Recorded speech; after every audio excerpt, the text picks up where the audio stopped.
¿Qué necesitas para jubilar? ¿A qué beneficios sociales puedes acceder? ¿Cómo avanzan los proyectos de reforma previsional? Esta y todas tus dudas en torno a la seguridad social las resolvemos. En Simple, la pizarra de Pizarro, con Eugenio Figueroa y Pedro Pizarro. Una presentación de AFP Plan Vital. Jugamos para el mismo lado.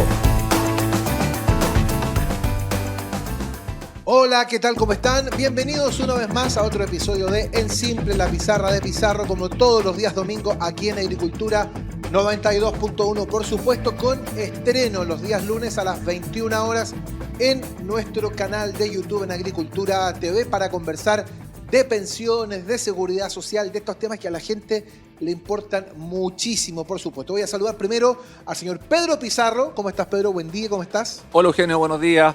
Qué bueno poder estar nuevamente con todos ustedes que nos están acompañando. Muchas gracias por los mensajes, la sintonía que hemos tenido.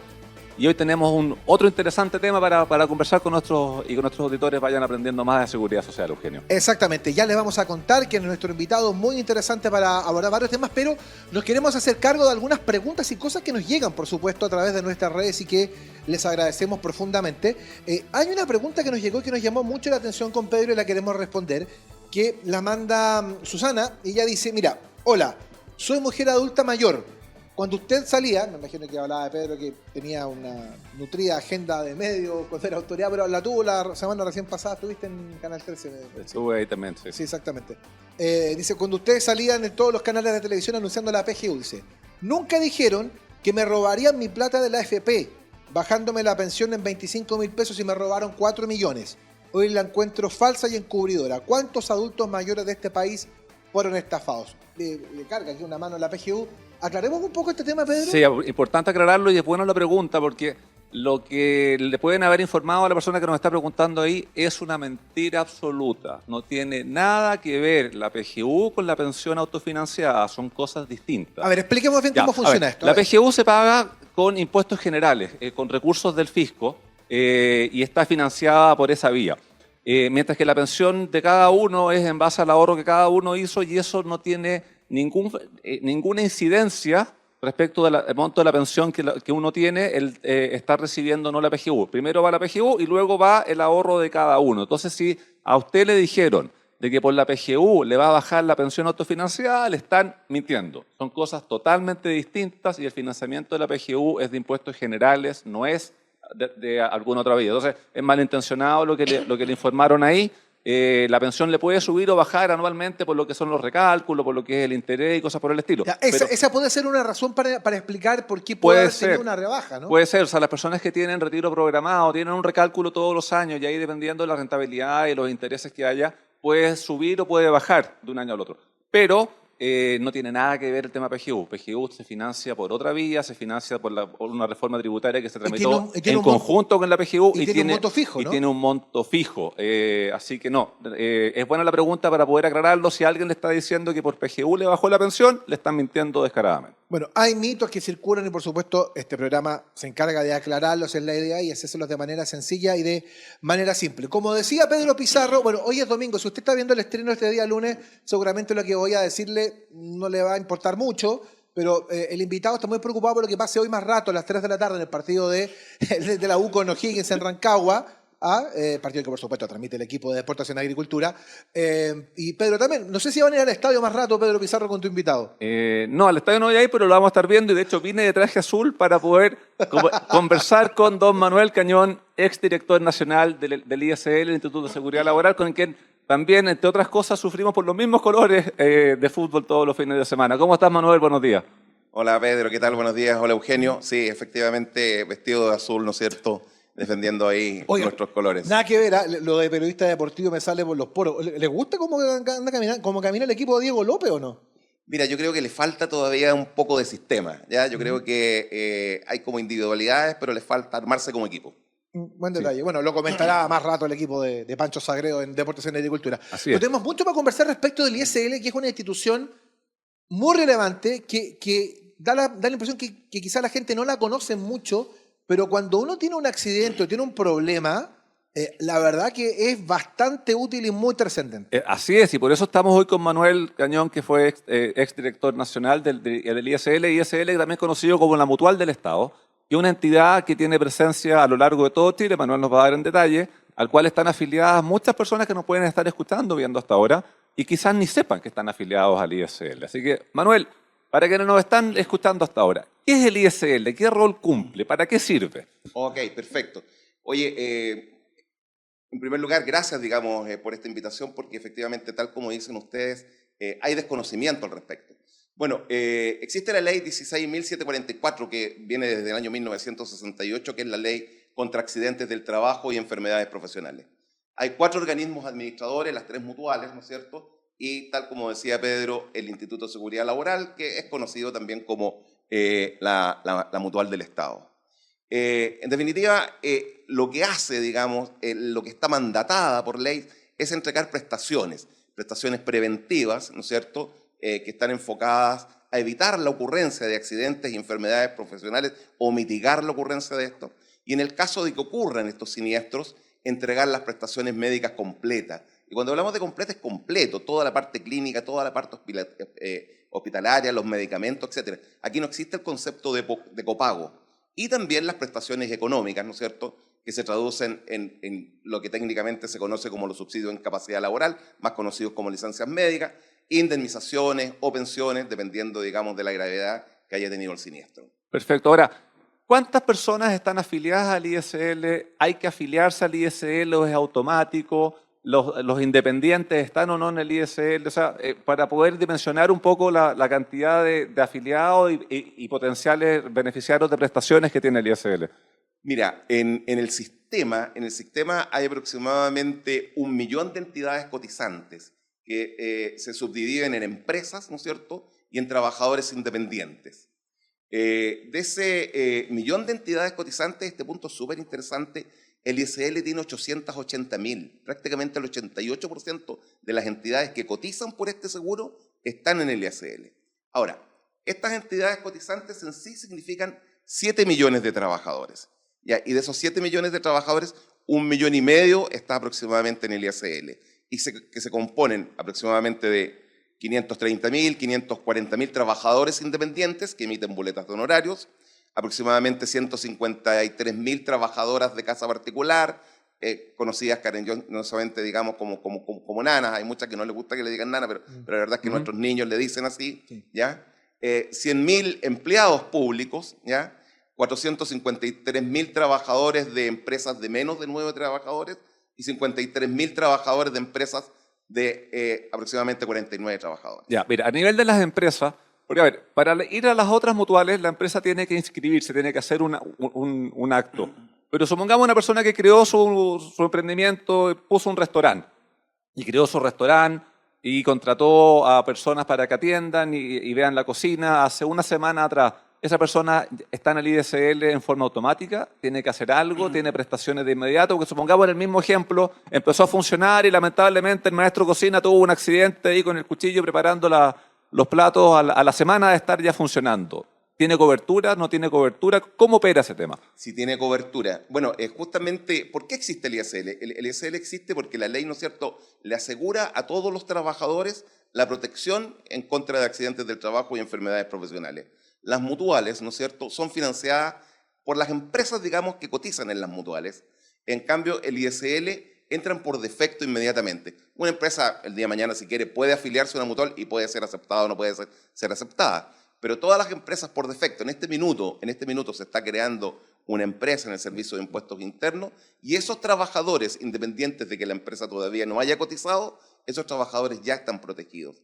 E incluso, en más, si hay alguna situación de informalidad que no debiera haberla, ¿ya?, pero hay un accidente y se logra después comprobar esa situación, digamos, de relación de trabajo o de dependencia, ese trabajador también está protegido. Perfecto. Y respecto a los independientes, aprovechemos de recordar, son aproximadamente 500.000, y ellos tienen una cobertura a futuro, es decir, en los que en la última operación renta del mes de abril tuvieron un descuento de su devolución para efectos de seguridad social, ya desde el mes de julio tienen prestaciones desde el ISL en el evento que tengan alguna enfermedad profesional o algún accidente del trabajo. Es así esto, ¿no? Así es, así es. Eso es un seguro pagado con antelación. Es eso. Claro, es un seguro, Sí. es como un prepago, por decirlo Correcto. de alguna manera. Y es un seguro que bueno el tema, Pedro Eugenio, porque la verdad es que todavía hay desconocimiento a este respecto. Y nosotros ya tuvimos casos, digamos, incluso algunos dramáticos, ¿no es cierto?, de accidentes de trabajadores independientes y que tuvieron la cobertura completa del seguro, digamos, para su rehabilitación. Sí, más o menos aproximado el número. ¿Cuántas prestaciones, o sea, a cuántos trabajadores el ISL al año le da algún tipo de prestación, ya sea por enfermedad o por accidente? Bueno, los accidentes están en el orden más o menos de los 20.000, 24.000, dependiendo. La verdad es que bajaron en el tiempo de la pandemia, los accidentes bajaron. Porque Pero había menos movilidad también. Sí, Claro. pero las enfermedades subieron aproximadamente un 600%, subieron de más o menos como 3.000 denuncias por enfermedad profesional a 24.000 denuncias. Y sobre todo lo que es salud mental, me imagino que se incrementó mucho ahí. Fuertemente, digamos, por el COVID, Ya. y claro, también, digamos, eso con todo el impacto que tuvo en salud mental. Exactamente. Ya, y vayamos al ejemplo. Vamos con un trabajador independiente que hizo su declaración renta en abril y ahora ya estamos en julio, va rumbo a su trabajo y lo atropellaron, lamentablemente, en la calle caminando para allá. ¿Qué tiene que hacer ese señor para tener la cobertura del ISL y poder recibir las prestaciones y no tener que pagar por ese accidente, que es un accidente de trayecto, por consiguiente un accidente del trabajo?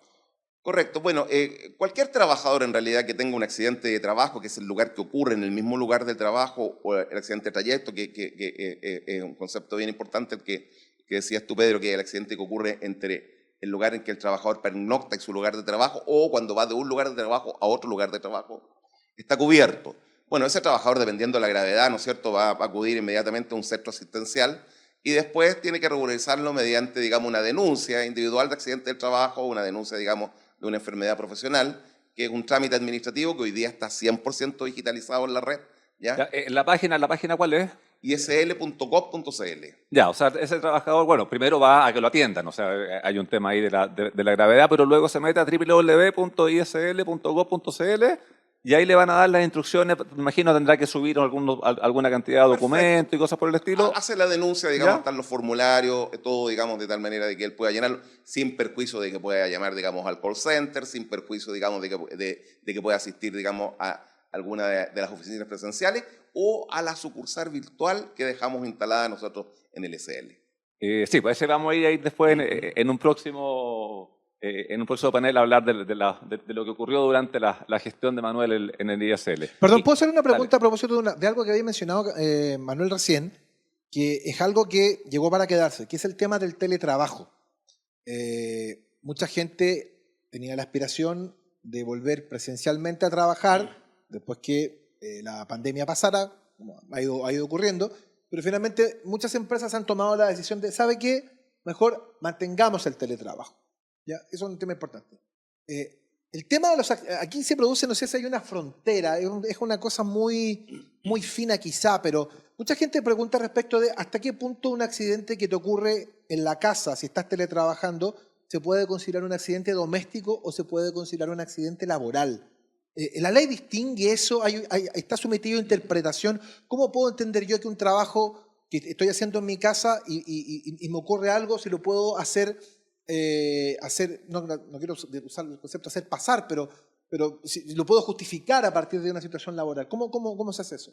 Bueno, tal como dices tú, Eugenio, hay una frontera y hay una frontera fina, digamos. En realidad, todos los accidentes en ese sentido son investigados, ¿ya? Y al final, en función, digamos, de esa investigación se determina si es un accidente laboral o no es un accidente laboral. Si una persona, por ejemplo, está trabajando en un segundo piso y está bajando, digamos, al primer piso porque va a ir al baño, se tropieza, evidentemente que hay un accidente laboral. Ahora, si está jugando en el living, digamos, y se tropieza con uno de los juguetes del niño, deja de ser un accidente laboral. Entonces, todo accidente debe ser, digamos, investigado y en función de eso, digamos, se califica. Es decir, la frontera existe y hay una calificación posterior en virtud de la naturaleza del accidente, qué lo puede haber provocado y bajo qué circunstancias. Correcto. Claro, y recordemos ahí en un programa que tuvimos algunas semanas atrás con la ex superintendenta María Soledad Ramírez, que el ISL también está fiscalizado por la Superintendencia de Seguridad Social, al igual que las mutuales. Por consiguiente, si en la calificación que se haga de si esto es accidente doméstico o es accidente del trabajo, ese trabajador igual puede ir a la superintendencia y pedir una reconsideración o un reclamo,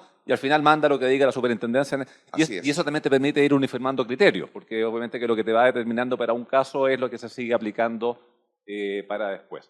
Ahora, para el pago de cotizaciones, porque la empresa el ejemplo que dabas tú recién, Manuel, la persona que está en este momento haciendo el trámite en impuestos internos y ya tiene cobertura, igual tiene que pagar las cotizaciones al ISL. ¿Cómo sabe que tiene que empezar a pagar a ese empleador, a esa empresa? Le va a llegar una comunicación: oiga, usted está constituido, tiene trabajadores, está en el ISL por defecto, tiene que cotizar con nosotros. ¿Cómo es esa parte administrativa? Bueno, los empresarios, ¿no es cierto?, lo que hacen es que todos los meses pagan las cotizaciones de sus trabajadores, y la verdad es que cuando pagan las cotizaciones de trabajadores muchas veces no lo saben, pero están pagando, digamos, la cotización, digamos, que tiene que ver con el seguro. Así, por ejemplo, todas las personas que tienen una trabajadora de casa particular están pagando la cotización, y que va generalmente directamente al ISL, a no ser, digamos, de que haya optado, digamos, por estar en alguna mutual. Y eso es súper importante, porque las trabajadoras de casa particular, las nanas, insisto, están cubiertas. Y cuando ellas tienen un accidente de trayecto o tienen un accidente doméstico en la casa, también están cubiertas y pueden asistir, digamos, a cualquier establecimiento público de salud o a cualquiera de las entidades privadas con las cuales tiene convenio el ISL. Es sorprendente esto. Uno tantas veces escucha, oye, no, la gente tiene que rascarse con sus propias uñas. Y hay todo un sistema de seguridad social bien montado y bien establecido en Chile. Y ahí también es importante recordar que la denuncia también la puede hacer el empleador, ¿o solamente tiene que hacer el trabajador? No, la puede hacer el empleador, sí, la puede hacer otra persona. Perfecto. La puede hacer otra persona. Les quiero contar, amigas y amigos, a esta hora de la mañana, si estás escuchando este programa en Agricultura 92.1, si lo estás viendo en este instante el día lunes en estreno en nuestro canal de YouTube, que en AFP Plan Vital hacemos crecer tus ahorros con rentabilidad y asesoría para tu futura pensión. Y así, cuando no estés, protejan también a tu familia. Sigamos proyectando juntos tus ahorros para el futuro. AFP Plan Vital, jugamos para el mismo lado. Y te quiero contar, siempre lo hacemos, que te invitamos a suscribirte a nuestro canal de YouTube Agricultura TV, donde podrás encontrar programas exclusivos. Ya lo sabes, pincha la campanita, déjanos tus comentarios e interactúa con nosotros. Agricultura TV. Estamos en Simple, la pizarra de Pizarro en Agricultura, con Pedro Pizarro, nuestro invitado, Manuel Cañón. La pausa es breve y ya seguimos. Hay algo en esta vuelta al fútbol que es irreemplazable. El estar cerca. Cerca para volver a sentir la pasión, el nerviosismo, la alegría. Y cerca para volver a celebrar todos esos pequeños y grandes triunfos. Por eso en AFP Plan Vital queremos ser parte de tus triunfos, con la asesoría que necesitas para que llegues a tu meta. Tenemos 40 años de experiencia administrando fondos, tus ahorros, experiencia 100% digital y cuenta 2 y APP con la menor comisión del mercado. AFP Plan Vital, jugamos para el mismo lado. Muy bien, estamos de regreso, amigas y amigos, aquí en Agricultura 92.1, como todos los días domingo a las 9 de la mañana, haciendo en Simple la pizarra de Pizarro, junto a Pedro Pizarro, con nuestros invitados para hablar de pensiones, de seguridad social, como hoy lo estamos haciendo con Manuel Cañón, exdirector nacional del Instituto de Seguridad Laboral, con quien estamos abordando muchas temáticas respecto a este mundo que es muy importante, pero muchas veces es muy desconocido, Pedro. Así es. Bueno, conversábamos con Manuel respecto de las prestaciones que pueden recibir los trabajadores por enfermedades profesionales o accidentes del trabajo. Pero hay otra labor que yo creo que es aún más importante que las prestaciones, que es el tema preventivo, que es evitar o tratar de evitar de que existan los accidentes, que las personas se enfermen. Y ahí hay una labor también que presta el ISL para las empresas de asesoría, para tomar las medidas en el lugar de trabajo, para ir tomando las prevenciones y evitar la ocurrencia de accidentes y enfermedades. Ahí también hay una labor importante que hace el ISL, sobre todo considerando el tamaño de las empresas que están afiliadas. Y fíjate, Pedro, que quizás es una de las labores más relevantes que cumple, porque es la prevención. Durante mi administración yo me coloqué como objetivo generar una cultura preventiva, ¿ya? Hicimos mucha difusión, estuvimos en prensa, estuvimos en programas semanales en radio, etcétera. Y justamente apunta, ¿no es cierto?, a evitar la ocurrencia de accidentes, a mitigar la ocurrencia de accidentes, evitar la ocurrencia de enfermedades. Y avanzamos bastante, que después te voy a contar algunos puntos que son yo diría, bastante relevantes que hicimos en materia de prevención. Sí, y ahí, si una persona que nos está escuchando ahora, que está afiliada al ISL y quiere tener esta asesoría del ISL para que vayan a su lugar de trabajo o le hagan una capacitación, ¿cómo tiene que hacerlo para poderlos contactar, como para hacer de recibir esta prestación desde el ISL? Bueno, una de las cosas que se generó fue un call center de administración, ¿ya? Un call center de administración. Entonces la persona puede ingresar hoy día a la página web, ver el número del call center, llamar y va a ser atendido por un profesional de la prevención y coordinar, digamos, una visita en su lugar de trabajo. Lo otro es que también puede solicitar una autoevaluación.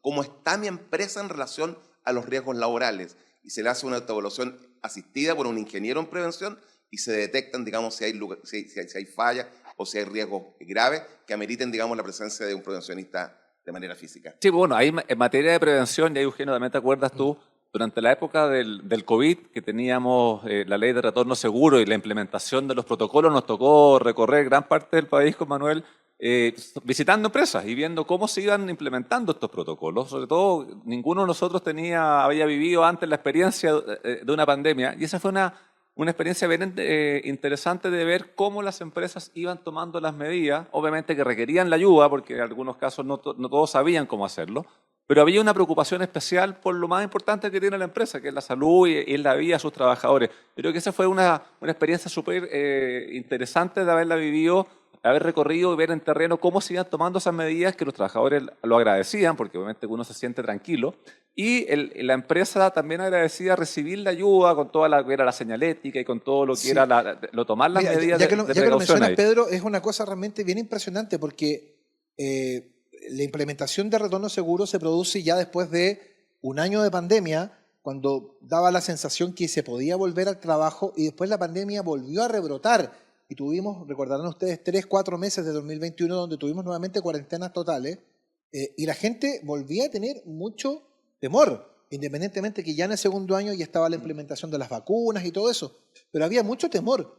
Y la existencia de estos protocolos, lo que terminaron por hacer era precisamente darle tranquilidad a las personas, no solamente respecto de las medidas que debía tomar la empresa, es decir, era la empresa quien tenía que tomar el toro por las astas sin poner las condiciones para que se pudiesen reducir al máximo la posibilidad de contagio, sino que además la gente tenía certeza que podía ir a trabajar presencialmente sin mayores dificultades. Ese protocolo en particular, quizá como uno ya lo ve a esta distancia con el COVID en retirada, pero la verdad que fue muy importante para los trabajadores y para un montón de gente que quería volver a trabajar presencialmente. Y fue importante y fue efectivo, Eugenio, porque nosotros, tal como dice Pedro, recorrimos muchas empresas, sacamos estos protocolos que eran protocolos muy simples, que decía qué es lo que tenía que hacer la gente cuando iba en el trayecto desde su casa al trabajo, qué medidas de seguridad tenía que tener en el trabajo, ¿no es cierto?, en las áreas comunes, el lavado de manos, el uso de mascarillas, etcétera. Colocamos landing page en las páginas, colocamos señalética, distribuimos sobre todo en los servicios de salud, material, digamos, de apoyo, mascarillas, etcétera. Y felizmente, lo que los números demostraron al final es que los contagiados en los lugares de trabajo eran muy pocos. Nosotros, producto de este protocolo que sacó el MinSal, que había que salir a hacer la búsqueda activa de casos, me recuerdo que en ese tiempo de 500 VAC que hicimos, solamente encontramos dos contagios, y uno en el lugar de trabajo y el otro que había sido, digamos, fuera del lugar de trabajo. Por lo tanto, el trabajo que hizo, digamos, el MinSal, que hizo el Ministerio del Trabajo, la Subsecretaría de Previsión Social y los organismos administradores, todos, fue un trabajo muy efectivo. Sí, y de ahí había que partir también por un tema interno. O sea, el ISL siguió funcionando toda la pandemia. Todos los que estábamos en alguna función relevante en esa época estábamos funcionando todos. Y uno mismo tenía temor. O sea, si uno se iba a recorrer las empresas y uno decía me iré a contagiar, ¿no?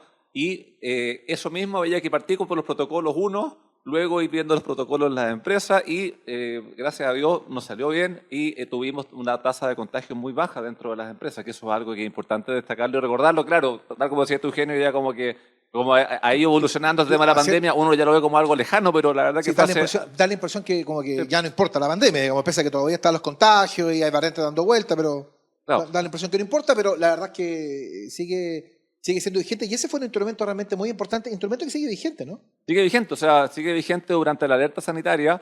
Los protocolos tienen que implementarse, van variando dependiendo de en qué etapa de la pandemia estemos. Recordemos también de que está el seguro COVID, que se creó en esa época, que también aquellos que tengan ya más de un año tienen que renovarlo porque el seguro duraba un año y sigue teniendo obligación al empleador de contratarlo para que sus trabajadores tengan cobertura en caso que lamentablemente requieran hospitalización en este tema. Ahí te quiero hacer otra pregunta que también fue parte de tu gestión, Manuel. Te tocó también implementar la ley que puso término a la distinción obrero-empleado, que era una distinción bien odiosa que había en la ley en su momento. ¿Qué implicaba esa distinción y cuál fue el beneficio a nivel, sobre todo, de prestaciones de seguridad social para todos los trabajadores cuando eliminaste esta distinción? Bueno, esta ley partió, ¿no es cierto?, se hizo efectiva a partir del 1 de enero del año 2019. Justamente era una ley que era difícil de entender que en pleno siglo XXI tuviéramos una ley, ¿no es cierto?, que discriminara entre trabajadores en que su mayor realización de trabajo es la parte intelectual que la parte física. La diferencia mayor estaba en que los calificados como obreros solamente podían ser atendidos en establecimientos de salud pública. En cambio, el resto que tenía la calificación de empleado podía ser atendido en establecimientos públicos, pero también privados. ¿Ya? Esta ley lo que hizo fue terminar con esa diferenciación y hoy día los 450.000 trabajadores que tenían esa categoría de obrero, hoy día pueden ser atendidos, digamos, en cualquier establecimiento. Además, perdón, uno entiende el concepto obrero, uno lo entiende más bien con trabajo físico, ¿no? Uno lo asocia básicamente a eso, ¿no? Un trabajo que requiere un despliegue físico importante, cosas que claramente ha ido cambiando con los años. Ya los trabajos son evidentemente mucho más intelectuales y de menor esfuerzo físico. Hay de todo, más intelectuales, pero se puede dar el caso, Eugenio, por ejemplo, de que en la minería se puede dar, por ejemplo. En un andamio va un capataz con un albañil. Se caen y resulta que, como era antes, el albañil estaba obligado a ir a cierto tipo de establecimiento y el capataz podía elegir, ¿ya? O podía ser enviado también. Es una distinción bastante odiosa. Sí. ¿Ya? Claro, y eso se puso término el año... El 1 de enero del año 2019. A mí me tocó en un cargo anterior que yo tuve en el ISL, por ahí por el 2018, acompañar en ese entonces al presidente Piñera. Me recuerdo una empresa que estaba afiliada, que estaba adherida, digamos, al ISL, y en donde se anunció, digamos, esta ley, ya que se promulgó después en el gobierno, digamos, de la presidenta Bachelet. Sí, y también la persona que hace una actividad física está más expuesta a accidentes. O sea, el mismo ejemplo que tú das respecto al andamio, es mucho más fácil o factible que uno tenga un accidente con exposición de altura y lo que sea, que sentado en el escritorio, que son otro tipo de accidentes, otro tipo de enfermedades las que puedes tener ahí. Así que menos mal que podemos poner término a esa distinción. Y hoy en día se pueden atender todos en establecimientos públicos o privados. Que además tiene toda lógica, ¿no? Tiene toda lógica. Bueno, y el ISL, hasta cuando yo estaba, tenía aproximadamente 270 convenios con establecimientos de salud entre públicos y privados. ¿Ya? Perfecto. Otra pregunta. A ver, las empresas se adhieren automáticamente al ISL y luego, si quieren, se pueden cambiar a alguna otra mutual. Pueden postular, ¿no es cierto? Pueden inscribirse a una mutual, digamos, y ser aceptadas. ¿Ya? Uno, a nivel de costo, ¿es lo mismo estar cotizando en el ISL o en alguna mutual? Y lo segundo, a nivel de prestaciones para los trabajadores, ¿es lo mismo o hay alguna diferencia? No, a nivel de costo es exactamente lo mismo. Si una empresa está pagando una tasa de 0,9, 0,93 en el ISL y se cambia a una mutual, va a seguir con la misma tasa.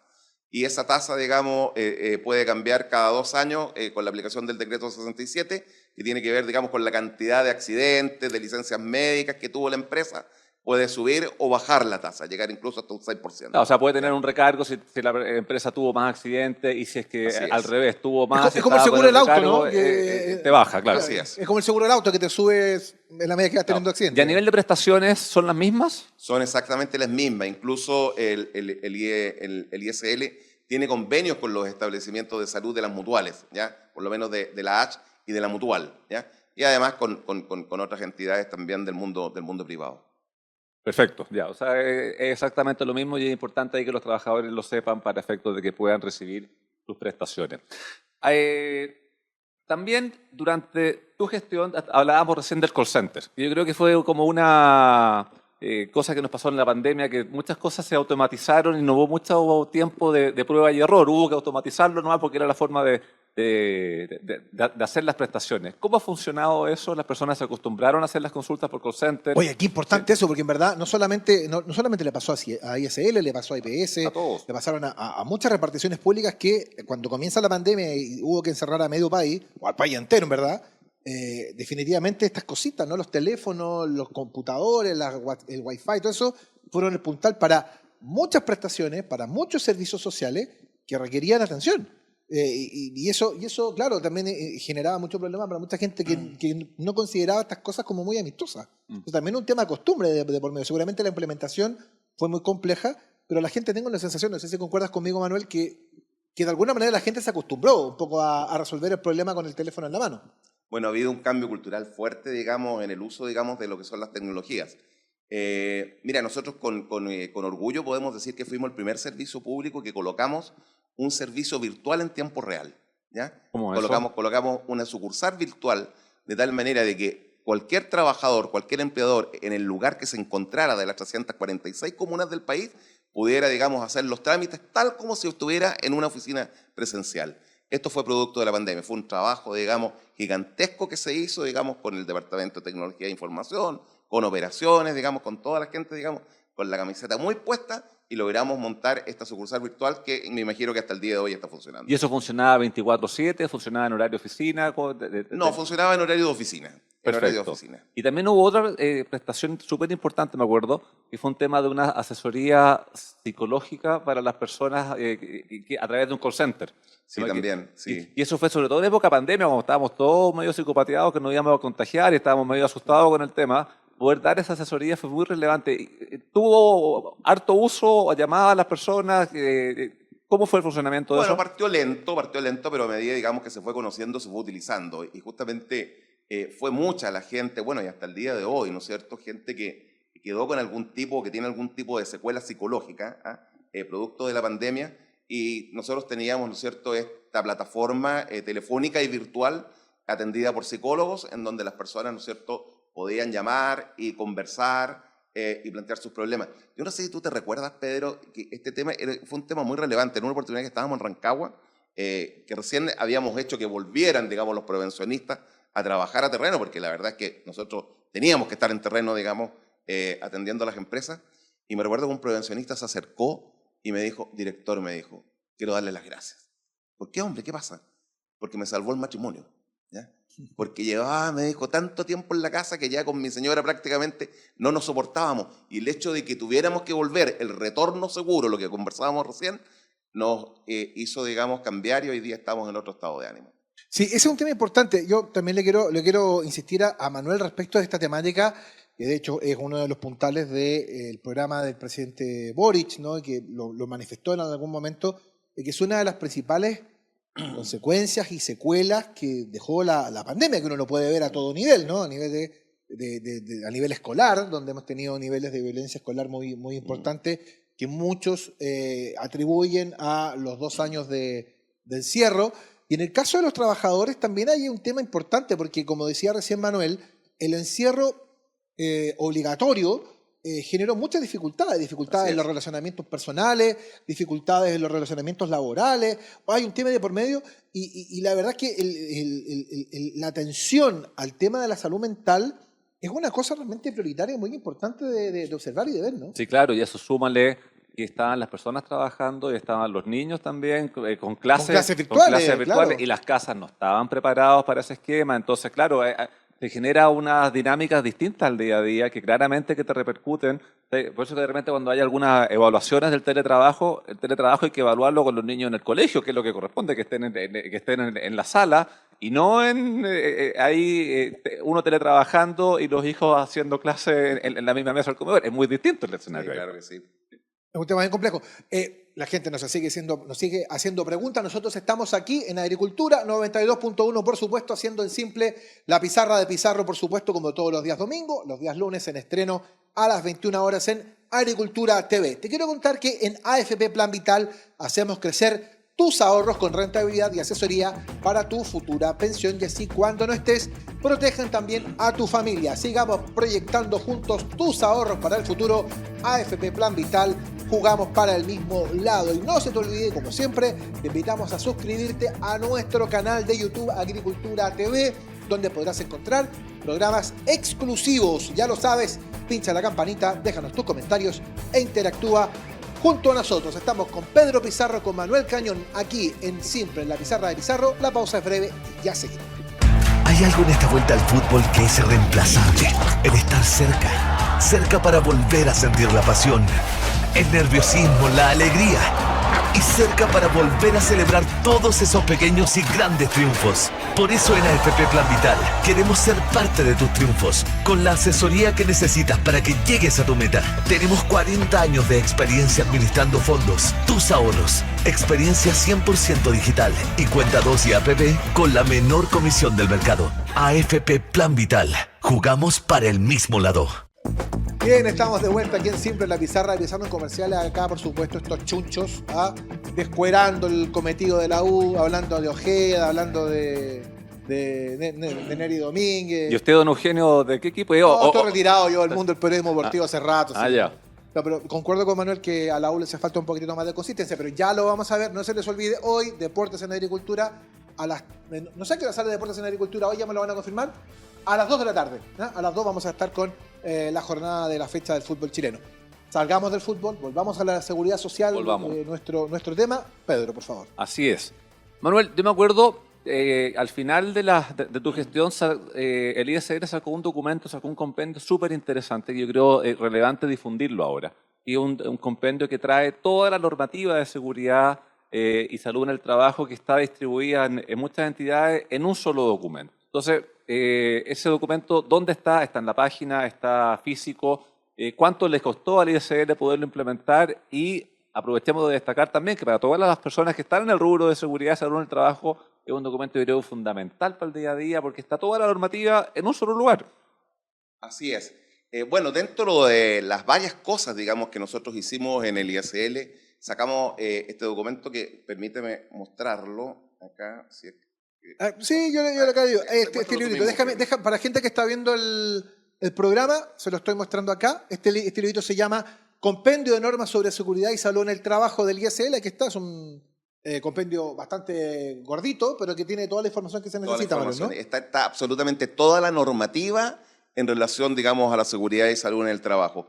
Este compendio nosotros se lo repartimos a las autoridades salientes, a las autoridades entrantes, se lo enviamos a miembros del Poder Judicial, a las universidades, pero era una edición limitada, obviamente, y por lo tanto también se colocó en una modalidad descargable dentro del sitio del ISL y cualquiera persona lo puede, digamos, descargar y como el papel, digamos, sufre lo que es la obsolescencia, también en la página web se puede ir actualizando. Eso es importante, o sea, el texto que se sacó en su momento, si sale una normativa nueva, esto se debiera ir actualizando, entonces si uno lo va descargando va a tener siempre la normativa. Y eso es súper relevante porque de repente uno no sabe qué es lo que hay respecto a ruido, qué es lo que hay respecto de exposición a determinados factores, y aquí uno encuentra toda esa cosa. Todo, están los 17 protocolos, digamos, que exige el MinSal en el tema de seguridad y salud en el trabajo, está la ley 16.744, está toda la normativa de la Dirección del Trabajo, de la Suceso, está absolutamente todo. Este es un trabajo muy bueno que se hizo con el departamento, digamos, jurídico, el departamento de comunicaciones, y que duró bastante tiempo, ¿ya? Tiene una bonita gráfica, es, digamos, amigable, didáctico, es un trabajo bastante interesante. Lo estoy abriendo y tiene mucha norma. Se puede descargar sin costo, ¿cierto? Claro. Sí, sin costo. O sea, ya lo sabe, en la página del ISL puede descargar el compendio, que es muy interesante y muy importante tenerlo a mano. Perdón, déjame hacer una cosa que yo hacía cuando estudiaba leyes. ¿Ya? Revisar cuántas hojas son. Son 680 y... No, 690. Sí, pero es la lectura del fin de semana. Con eso más o menos. Sí. Son como 690 hojas aproximadamente, lo que habla, insisto, de que aquí está toda la seguridad social en la mano. Es una buena cosa para mucha gente que o la desconoce o quiere saber en casos puntuales respecto de situaciones que ocurren, por supuesto, en el trabajo, cuál es la normativa que... Sí, pues que yo tuve compete. la fortuna de ser invitado por parte del ISL, de su director nacional en esa época, al lanzamiento del compendio, así que También, pues, eso fue también. muy importante ahí. Manuel, si tú tuvieses que buscar los hitos más relevantes en tu gestión durante el ISL, que yo sé que son varios, pero si uno tuviese que destacar 2 o 3, ¿cuáles serían los aspectos principales que tú destacarías durante tu gestión en el ISL? Mira, Pedro, yo te agradezco bastante la pregunta porque me permite explayarme en algunas cosas. Mira, yo soy ya un profesional senior, tengo bastante trayectoria tanto en empresas privadas, digamos, y también en empresas públicas. Y uno cuando llega a un cargo como este, uno es líder. ¿Ah? Yo siempre he pensado de que los líderes lo que tenemos que inspirar es confianza. ¿Ya? Y en alguna parte, por ahí, en algún diplomado, aprendí que la confianza se basa en 3 patitas. Una es la sinceridad, cuando tu discurso privado es igual a tu discurso público, cuando lo que tú dices hoy día es igual a lo que dices mañana, ¿ya? Y no lo estás cambiando, digamos, continuamente. Lo segundo es la competencia, que la gente te reconozca, digamos, de que tú puedes hacer lo que estás diciendo. Y lo otro es la responsabilidad, ¿no es cierto? En términos que si tú te comprometes a estar a las 8 de la mañana, estás a las 8 y no estás a las 10. En ese sentido, yo me propuse eso en el instituto. Yo llegué a un instituto que tenía un muy mal clima laboral, que estaba muy deteriorado. Tenía por lo menos 3 o 4 direcciones regionales incendiadas, en donde la gente se trataba mal, la gente no se pasaba. Me hice cargo personalmente. Fijé objetivos estratégicos, fijé un objetivo estratégico de ser un referente en seguridad y salud en el trabajo y de ser una institución moderna. ¿Qué significaba ambas cosas? Que tanto los empleadores como los trabajadores protegidos nos reconocieran como tal, participar en las mesas económicas, en las mesas políticas, en donde se hablara de seguridad y salud en el trabajo, organizar webinars. A ti te consta todas las webinars que organizamos en el tiempo Estuvimos en varias, sí. de la pandemia. Hacernos cargo del clima laboral de la organización. Y fuimos construyendo proyectos pequeños, golpes rápidos en temas de prevención. Le colocamos tablets a los prevencionistas. Los prevencionistas iban a terreno, nosotros en el ISL hacemos soberanía, en la Patagonia, en el desierto, etcétera, y con un cuaderno. Cuando le colocaste una tablet, digitaban todo en la tablet, después llegaban y traspasaban automáticamente todo al computador. Se ganó un 30% de horas prevencionistas para una institución que tenía 800.000 puntos y solamente 120 prevencionistas. Creamos una Contraloría Médica, en donde creamos Contralorías zonales. Expliquemos eso porque la persona que nos puede estar escuchando capaz que ni sepa lo que es una Contraloría Médica. ¿Qué hace una Contraloría Médica? Bueno, a ver, esto parte porque las licencias médicas de carácter 5 y 6, que son las de accidente del trabajo y enfermedades profesionales, pasaban por la CONPIN. Nosotros lo que hicimos es que nos trajimos este trabajo de Contraloría que hacía la CONPIN al ISL. Y con eso, ¿qué ganamos? Ganamos, digamos, de que en promedio 90, 120 días que se demoraban, los llevamos a 30 días. Cuando estamos hablando del target de los trabajadores que tenía el ISL, que son trabajadores muchos vulnerables, digamos, económicamente, no es lo mismo recibir un pago en 120 días que recibirlo los 30 días. No, claro, te ¿Ya? puede marcar una diferencia súper importante para una persona que está accidentada, recibir su ingreso en 120 días más, la persona tiene que seguir viviendo entre medio. O sea, es un tremendo avance en tiempo. Pero hay ahí. otra cosa de lo que dice Manuel y que yo considero particularmente importante y que tiene que ver con el hecho histórico que a ti, bueno, a Pedro también, les toca enfrentar una situación inédita en un momento histórico muy especial donde la seguridad social tomó una relevancia particularmente importante a partir del tema de la pandemia. Si el tema de la pandemia no es una cosa menor, la pandemia puso a prueba al Estado de Chile en muchas cosas y dejó en evidencia que estábamos muy retrasados en muchas cosas, pero también dejó en evidencia que había muchas cosas que eran y que constituían desafíos para la institucionalidad que ya estaba creada, ¿no? Para ISL, para Suceso, para la AFC, para las administradoras de fondos de pensiones, para el Estado como tal. Entonces, independientemente de todo el avance que cuenta Manuel, a ti te toca en particular vivir un periodo muy difícil, es una cosa casi como para estudiarlo después en las universidades, ¿no? De cómo el Estado chileno termina reaccionando como tal frente a una coyuntura inesperada de dimensiones gigantescas y brutales que todavía sigue generando secuelas pero que el Estado sí tuvo respuesta, y tuvo una respuesta efectiva. Tuvo una respuesta efectiva y demasiado efectiva, Eugenio, porque piensa que las licencias médicas, producto de la pandemia, tal como decía yo anteriormente, subieron un 624%, ¿ya? Y no obstante eso, bajamos los tiempos de pago de 90 a 30 días, o sea, aumentando el número de licencias, logramos bajar los pagos, el tiempo, digamos, para pagarle a las personas. Creamos las sucursales modelos, que también es otro concepto. A eso iba a ir, también estuvimos inaugurando varias, que era un concepto de sucursales que eran asequibles para personas que tuviesen dificultades de movimiento, tenían, me acuerdo, salas de lactancia, tenían lugar para los niños, tenían salas privadas, porque de pronto hay temas que se conversan en el ISL cuando se notifican algunas resoluciones a personas que son más personales, que uno Sin los duda. puede estar hablando y que esté escuchando el resto de las personas.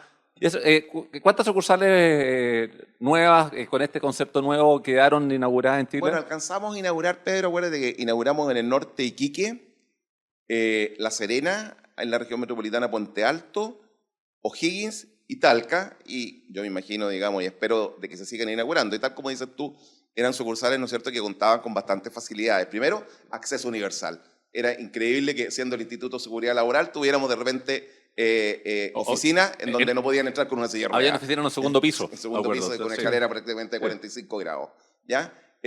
Con sala de amamantamiento, con sala de entretención para los infantes, con lenguaje de señas y creolé, ¿ya? Señalética, etcétera. Y eso también es súper importante, me acuerdo, para los propios funcionarios, porque tengo que mandarle un saludo a los funcionarios y funcionarias del ISL que nos pueden estar viendo hasta ahora, porque a ellos les cambiaba también su lugar de trabajo. O sea, cuando tú les dabas un lugar de trabajo con todas las prestaciones, que me acuerdo que tenían servicios higiénicos distintos, tenían una cocina distinta, también lo agradecen. O sea, a todo el mundo le gusta trabajar en un lugar más cómodo, más Sin agradable, duda. aparte de los usuarios que iban y tenían una prestación en un lugar mucho más asequible para todos ellos.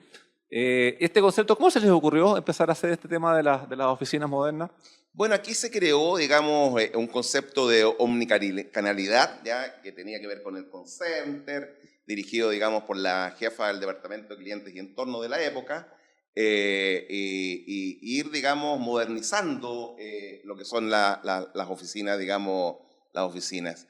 Y yo también quiero tomar tus palabras, yo quiero agradecer, digamos, a toda la gente del ISL, al comité directivo, a los directores regionales, a cada uno de los trabajadores, que en definitiva los directivos fueron caja de resonancia respecto a estos objetivos estratégicos, de tal manera que cada trabajador del ISL, cuando terminaba su jornada de trabajo y se iba a la casa caminando, en la micro, en el metro, etcétera, cansado, pero era capaz de responder la pregunta: ¿qué hice yo hoy día para que esta institución sea un poco más referente en seguridad y salud en el trabajo? Y eso yo creo que lo logramos, y lo logramos con creces. Sí. Perdón, la gente nos está preguntando en nuestras redes sociales, a ver, Manuel, si le podemos recordar, se interesaron por el compendio. ¿Dónde se puede descargar? ¿Se lo puede repetir? Sí, el compendio se puede descargar en la página de web del ISL, que es www.isl.gov.cl. Perfecto. Hemos hablado de lo que se hizo. Ahora, uno siempre queda con alguna autocrítica. ¿Qué quedó pendiente? Bueno, queda pendiente seguir aumentando la cobertura en prevención, ¿ya? Seguir trabajando en ese tema. Tú entenderás que cuando tenemos 800.000 puntos y tenemos 120 prevencionistas, la verdad es que hay un trabajo que hacer. Hay un trabajo de difusión que tiene que ver con lo que tú planteaste al inicio de esta conversación, en que el ISL todavía no es lo suficientemente conocido, que la gente no conoce todos los beneficios. Por lo tanto, ahí hay un trabajo que se ha estado haciendo. Acuérdate que sacamos hasta una campaña, digamos, con los descuigatos, digamos, de tal manera Los que generar descuigatos, todavía tengo el tazón de los descuigatos. ya, generar, digamos, una cultura preventiva, pero hay un trabajo que evidentemente hay que ir haciendo en ese sentido. Sí, reitero, yo estoy impresionado con el compendio, ¿eh? El compendio físicamente es realmente impresionante. Manuel, el tema de la pandemia que te comentaba recién y que se ha convertido en un referente importante, como te comentaba recién, puso a prueba al Estado en muchos sentidos, pero también dejó cosas. A tu juicio, ¿cuáles son quizás las cosas más importantes que debemos aprender de una instancia como lo que nos pasó 2020, 2021 y parte de 2021, porque parece que no hay pandemia este año, pero Pero Sí, que existe. a no descuidarse. Lo que pasa es que, claro, las medidas han sido efectivas y ya llevamos más tiempo acostumbrados a este tema, pero Claro. sigue la pandemia, o sea, La no pandemia se todavía sigue. descuide. Pero, a tu juicio, ¿qué es lo que nos dejó desde el punto de vista Mira, de yo la creo seguridad social? Yo y creo laboral? que hay un concepto que es súper importante y que yo me cansaba de repetirlo cada vez, digamos, que tenía un espacio como este, y que es el concepto del autocuidado, ¿ya? Yo he tenido oportunidad de viajar este último tiempo, a estar afuera, y la verdad es que es extraño, porque cuando, por ejemplo, estuve hace poco tiempo en Estados Unidos y yo veía en la calle a alguien con mascarilla y yo decía, debe ser chileno, porque la verdad es que no se usa, no se usa. Sí, es impresionante, en Claro. diferentes partes Ya. de América pasa. Mi mamá Ya. estuvo hace unas semanas en Uruguay, y en Uruguay nadie ocupa mascarilla públicamente, y mi mamá era Sí, pero era que- mascarilla, y se topó con alguien con mascarilla y era chileno. Sí. Pero ahora en invierno, por todas las mañanas cuando hace frío, yo me pongo una mascarilla feliz porque la verdad es que hasta te tempera un poco la temperatura cuando tú vas Claro, caminando bueno, en la calle. independientemente que se te empañen los lentes, pero También. en Eso Asia nadie, se utiliza nadie ha logrado mucho. solucionar el tema de los lentes. Tú pones la mascarilla y con No, los lentes tremendo. se te empañan siempre, No. sobre todo cuando hay humedad. Esa cuestión es... Pero volvamos, saltemos de la humedad de los lentes de Pedro Pizarro a lo que estaba hablando Manuel respecto de las cosas que nos había dejado la pandemia. Bueno, además, ¿no es cierto?, todo lo que es la higiene personal, que generalmente todos andamos con un frasquito de alcohol, ¿no es cierto? Alcohol gel, aclaremos. De Sí, alcohol por gel, favor, aclaremos, aclaremos. aclaremos, ya. Te cambió el mundo del trabajo. Hoy día todavía el trabajo a distancia, el teletrabajo, sigue, y yo creo que llegó para quedarse. Y está siendo efectivo, Mejora la calidad de vida de la gente también, ¿no? Porque se reduce quizá, a ver, no solamente se reduce el riesgo de los traslados, sino que además se produce una cosa fantástica y muy, muy interesante. Por eso es que a mí, cuando se habla del trabajo del siglo XXI y cuando se habla de la reducción de horas y todo eso para mejorar la calidad de vida, en verdad la calidad de vida se mejora exponencialmente evitando los traslados y trabajando en casa. O sea, las labores que son teletrabajables, claramente. Pero por supuesto. Y eso es algo que yo creo, concuerdo contigo, Manuel, llegó para quedarse. Posiblemente habían temores tanto de trabajadores como de empleadores de cómo iba a funcionar esto. No hubo tiempo de prueba y error, tuvo que ir todo el mundo que podía teletrabajar. Y yo diría que a nivel general ha funcionado bien, las personas lo hacen de forma responsable y los empleadores se dan cuenta que sus trabajadores cumplen con la pega. La cumplen estando en el lugar de trabajo o estando en la casa. Entonces yo creo que es una cosa que llegó para quedarse. Ahora, trae unas obligaciones de implementar mejor las casas, de darle a los trabajadores todas las medidas de seguridad, Claro, y pero los es un equipos y desafío cosas por el distinto, porque estilo. cuando No. se habla mucho del mundo del trabajo y de que la gente esté más tiempo con su familia, la verdad es que el teletrabajo permitió que al menos 2 horas del día, en vez de estar arriba de una micro o arriba del metro, estás en tu casa. Sí, correcto. Y estás con tu gente. Ahí ya hay un cambio importante, un cambio sustancial respecto a cómo atender el trabajo también en complemento con la vida personal. se ganan calidad de vida. Sin duda. Es un Sí. importante. ¿Y algo más a tu juicio, aparte del teletrabajo y el concepto del autocuidado que nos haya dejado la pandemia? A lo mejor te lo estoy preguntando desde la perspectiva del Estado. Tenemos que prevenir más, tomar en consideración este tipo de cosas que pueden volver a pasar, de incidentes, de circunstancias, de tragedias que puedan ocurrir y a lo cual debamos necesariamente estar preparados para reaccionar. Bueno, evidentemente yo creo que Chile fue un ejemplo en el mundo de cómo enfrentó la pandemia, ¿ya? Y evidentemente hay que estar con las antenas puestas porque no estamos libres, digamos, y ojalá que no ocurra, pero de que vuelva, digamos, un virus. De hecho, escuchaba ayer que algo estaba ocurriendo nuevamente en África, digamos, y por lo tanto, bueno, el Estado siempre tiene que estar atento, digamos, y presente para este tipo de situaciones.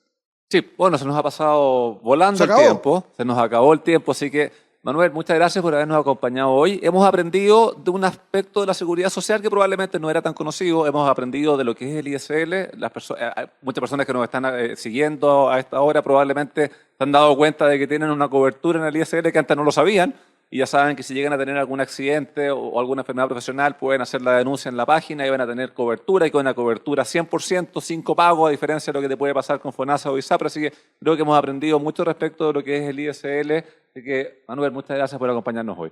No, gracias a usted, y aprovecho la oportunidad de enviarles un cariñoso abrazo a todos los trabajadores del Instituto de Seguridad Laboral. Bueno, y este par de chunchos se va a quedar acá, día domingo, reitero, a esta hora de la mañana se preparan porque a las 2 de la tarde tenemos Deportes en Agricultura, vamos a tener por supuesto la fecha, y si está viendo usted este programa el día lunes, en nuestro estreno en Agricultura TV, no se le olvide que el próximo día lunes vamos a estar acá mismo con más en Simple la pizarra de Pizarro. Han sido muy amables, muchas gracias, sean felices, que les vaya muy bien. Chao. En agricultura fue En Simple, la pizarra de Pizarro, con Eugenio Figueroa y Pedro Pizarro. Una presentación de AFP Plan Vital. Jugamos para el mismo lado.